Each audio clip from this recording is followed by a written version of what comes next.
Welcome back to another technical deep dive here in the debug zone. Today we're tackling a big question and breaking it down with insights from other users. Hopefully this clears up some misconceptions and helps you get the answer you need. So buckle up, stay a little curious, and let's jump right in.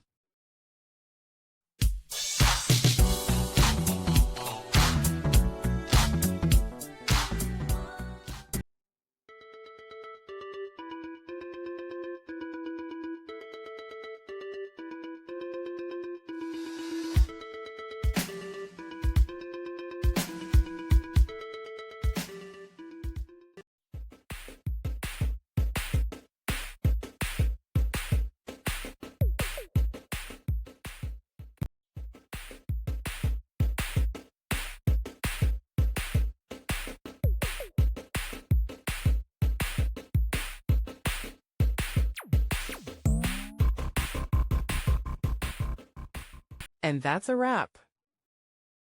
I hope you found the answer you were looking for. If you did, take a second to hit that subscribe button. It really helps out.